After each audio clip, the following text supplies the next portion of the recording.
কেমন আছো সবাই? আশা করি সবাই ভালোই আছো। আর আমরাও ভালো খারাপ মিলিয়েই তো বেশ আছি। আর তোমরা তো এখন আছো মোনালিসার সঙ্গে। আমি লাস্ট যে আমার বড় ভিডিওটা শেয়ার করেছিলাম দুবাইয়ের, তো সেটাতে তোমরা অনেক ভালোবাসা দিয়েছো, কিছু নতুন বন্ধুও হয়েছে। তো আশা করি এই ভিডিওটাও তোমাদের ভালো লাগবে। আর আমরা এইবারে দুবাইতে হোটেল অ্যাপার্টমেন্ট নিয়েছিলাম, চলো সেটাই এখন তোমাদেরকে ঘুরে দেখাবো আমাদের রুমটা। চলো তোমরাও দেখতে থাকো। আর যেমন একটা স্টুডিও অ্যাপার্টমেন্ট হয়, এটা রুমে একটা কিচেন আছে আর সাথে বেডরুম, ওয়াশরুম যেমন হয় আর কি। তো বেশ ভালোই লাগছে, কিন্তু ওই একদিনের আশাতে আর রান্নাবান্নার তো কোনো ব্যাপারই নেই। তো ভীষণ সুন্দর একটা কোজি ব্যাপার। আর যেহেতু অনেক দিন আগে আমি লাস্ট ভিডিওটা শেয়ার করেছিলাম, যাতে তোমাদের বুঝতে কোনো না অসুবিধা হয়, আমি ভিডিওর লিঙ্কটা ডেসক্রিপশন বক্সে দিয়ে দিচ্ছি। আর আমরা তো সেই ব্রেকফাস্ট করে তারপরে অনেকক্ষণ ঘুরলাম। এবার কিন্তু বেশ খিদে পেয়ে গেছে, কিন্তু তার আগে করতে হবে স্নান।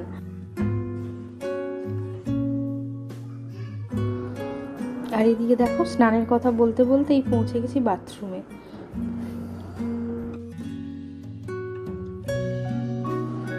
চলো ফাইনালি এবার রুমটা তোমাদেরকে দেখাই। এই যে আমাদের একদিনের আস্তানা। আর এদিকে দেখো আলিশা কিছু একটা দুষ্টুমি করার চেষ্টা করছে, এই দেখো।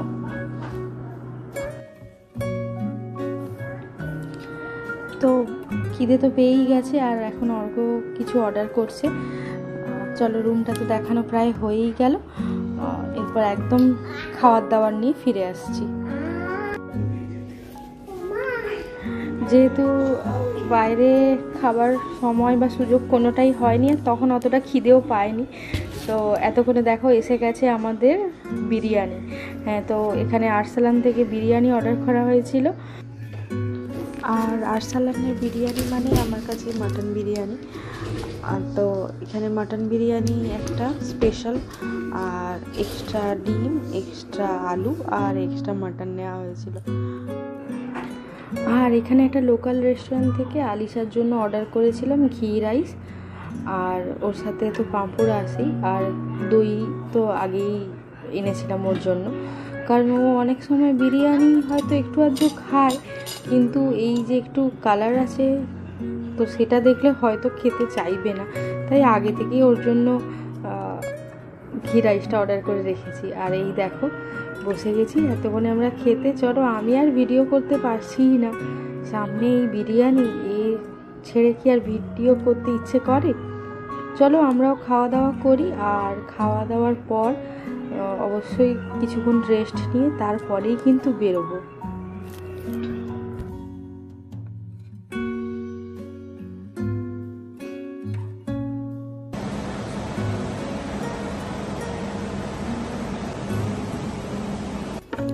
আর বেশ সন্ধে হয় আমরা বেরিয়ে পড়েছি, সামনেই এক জায়গায় যাব।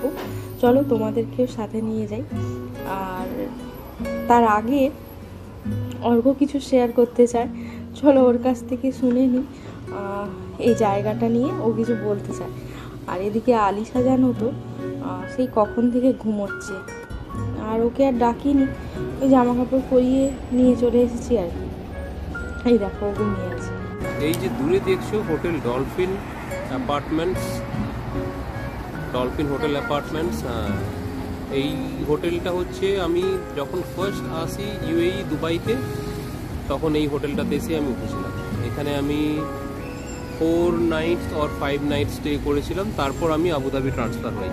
তো ইনিশিয়ালি আমাদের ট্রেনিং বা ইন্ডাকশান প্রসেস, ভিসা প্রসেসিং সব এই হোটেলে থাকাকালীনই হয়েছিল। আমি তো বহুবারই শুনেছি, ছবি দেখেছি, আর আজকে একদম সামনে থেকে দেখলাম, বেশ ভালোই লাগলো। ও কিছুটা নস্টালজিক হয়ে গেছিল। আর এই যে দেখো পাখিগুলো কীরকম ঝাঁক বেঁধে উড়ে যাচ্ছে। এই সময়টা বুঝি সবারই ঘরে ফেরার সময়। চলো আমরা তো এসেছি ঘুরতে, তাই আমরা এখন বেরিয়ে পড়েছি। তো আজকে তোমাদেরকে ঘুরে দেখাবো পুরনো দুবাইয়ের একটা অংশ। চলো একসাথে ঘুরি।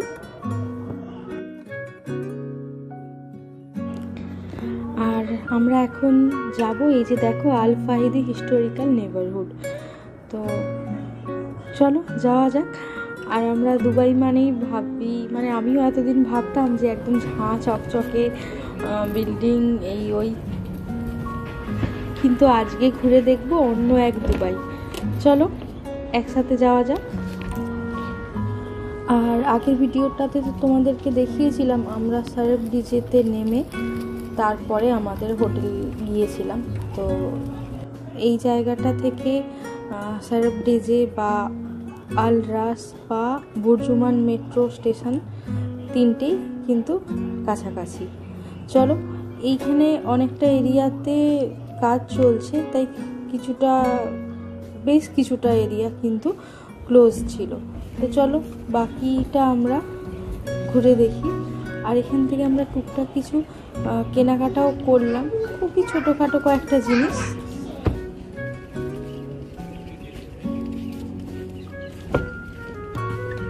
এই যে এই ধরনের ব্যাগগুলো এখানে দেখে আমার বেশ পছন্দ হয়েছিল, আর জানতে পারলাম এগুলো নাকি উটের চামড়ার ব্যাগ, তার জন্য দামটাও বেশ বেশি।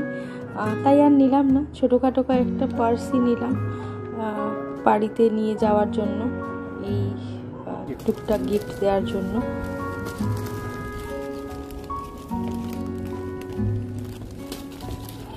যেহেতু এই আল ফাহিদি এরিয়াটার বেশ কিছুটা পার্ট বন্ধ ছিল, তার জন্য আমরা এখন এসে গেছি দুবাইয়ের আলসিফ ভিলেজে। আর এখন বহু ইউটিউব ভিডিও বা রিলসের দৌলতে এই আলসিফ ভিলেজ এই এরিয়াটা সম্বন্ধে প্রায় কম বেশি সবাই জানে। এটাও ওই ওল্ড দুবাইয়েরই একটা পার্ট। চলো, এটা বিশাল এলাকা জুড়ে, তো দেখি কতটুকু কি ঘোরা যায়।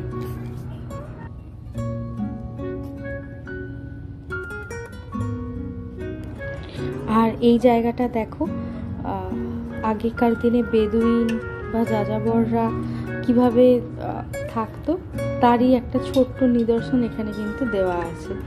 কি যে সুন্দর লাগছে দেখতে, মনে হচ্ছে আমরা কোন পুরনো কোনো যুগে পৌঁছে গেছি। আর আমরা যেহেতু এপ্রিল মাসে গিয়েছিলাম, মানে ওই সময় থেকে প্রায় গরমটা পড়তে শুরু করে, কিন্তু ওই সময় লাকিলি খুব একটা গরম ছিল না। তো যাই হোক, হয়তো গরমের কারণে এই দুবাই বা ইউএইর বিভিন্ন যে টুরিস্ট স্পটগুলো আছে ওখানে হয়তো রেনোভেশনের কাজ চলে। তাই আমার মনে হয় তোমরা যারা এই মুহূর্তে আমার ভিডিও দেখছো, কখনো যদি তোমরা এইসব জায়গাগুলোয় আসতে চাও, অবশ্যই কিন্তু চেষ্টা করো শীতকালে আসার। আর শীতকালে তো যে কোনো জায়গায় ঘুরে ভীষণই মজা। আর হ্যাঁ, এই আল ফাহিদি আর আলসিফ দুটোই কিন্তু প্রায় পাশাপাশি, অল্প একটুক্ষণ হাঁটা পথ। আর দুটোতেই কিন্তু কোনো এন্ট্রি ফি নেই। আর সব এমন অলিগলি রাস্তা, মনে হচ্ছে যেন একই জায়গা দিয়েই ঘুরছি বারবার। তো তা কিন্তু নয়, প্রায় সব জায়গায় রাস্তাগুলো একই রকম। চলো, এইখান থেকে বেরিয়ে আমরা একটা বড় এরিয়াতে এসে পৌঁছালাম। সবই দেখলাম, এই দুনিয়াতে আরো কত কিছু দেখতে হবে। দেখো, হারকিন ঝুলিয়ে এটিএম চলছে, দেখেছো?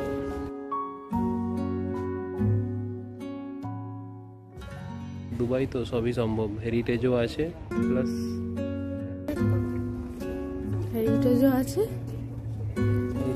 আছে, তার সাথে আধুনিকতাও আছে। গুড। হ্যাঁ, তো অর্ঘ একটা দারুণ কথা বললো। সত্যি এই জায়গাটা একদম ঐতিহাসিকতা আর আধুনিকতার এক অদ্ভুত মেলবন্ধন।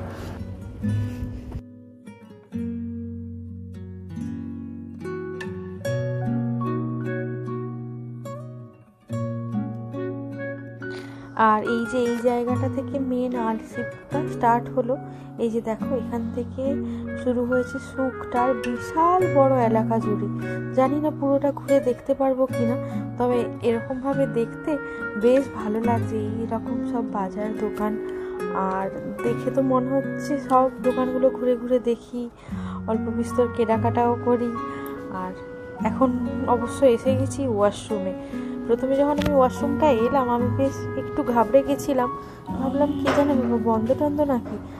আর আসলে বুঝলাম যে এই যে পুরো একটা ভিলেজ মতো তৈরি করা হয়েছে, সেই থিমটার সাথে ম্যাচ করে ওয়াশরুমটাকেও দেখো এরকম একটা ভিন্টেজ বেশ লুক দেওয়া হয়েছে। তো সেটা বেশ আমার কাছে ইউনিক লাগলো, তাই ভাবলাম তোমাদের সাথেও একটু শেয়ার করি। দেখো সমস্ত দরজা থেকে শুরু করে এবং বাকি সব কিছু কিন্তু একদম সেই পুরোনো দিনের মতো।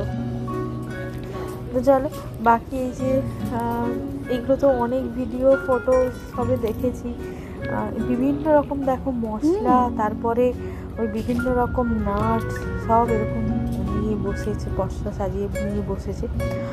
আর এখানে আরও একটা ভীষণ ভাইরাল জায়গা তোমাদেরকে দেখাবো, ওটা আমিও খুঁজছি। আর আপাতত আমরা হাঁটতে হাঁটতে পৌঁছে গেছি। এই দেখো আমরা একটু পরে কিন্তু যাব ওই দিকটাতেও, সেরকমই ইচ্ছে আছে। তো একটুখানি এখানটা বসবো, একটু রেস্ট নেব, তারপরে অন্য দিকটাতে যাব। দেখো হাঁটতে হাঁটতে আমরা চলে এসেছি এখন ওই যে বললাম দেখাবো মোস্ট ভাইরাল একটা স্পট। হ্যাঁ, তো এই আলসিফের যে স্টারবাকস ক্যাফেটা আছে, এটা কিন্তু এখন বেশ হইচই ফেলে দিয়েছে, ইনস্টা বলো ইউটিউব বলো বিভিন্ন সোশ্যাল মিডিয়াতে। তো এর যে ইউনিক আর্কিটেকচার, তার জন্যই কিন্তু এটা একদম পুরো ভাইরাল। আর এর যে ফ্রন্ট পার্টটা আছে ওইটাতে বসবার জন্য পুরো লাইন লেগে থাকে। আর এখন পিক আওয়ার, এখন ভেতরে বাইরে সব জায়গাতেই পুরো ভিড়। তো আমরা এখন ওখানে বেশি সময় না করে আমরা এখন এগিয়ে চলে এসেছি। আর এখানেও দেখো আছে কোস্টা ক্যাফে, তো এখানেই আমরা বেশ কিছুটা সময় বসবো। আর তারপরে কোথায় গেলাম বললাম সবটাই তোমাদের সাথে শেয়ার করতে কিন্তু নেক্সট ভিডিওতে।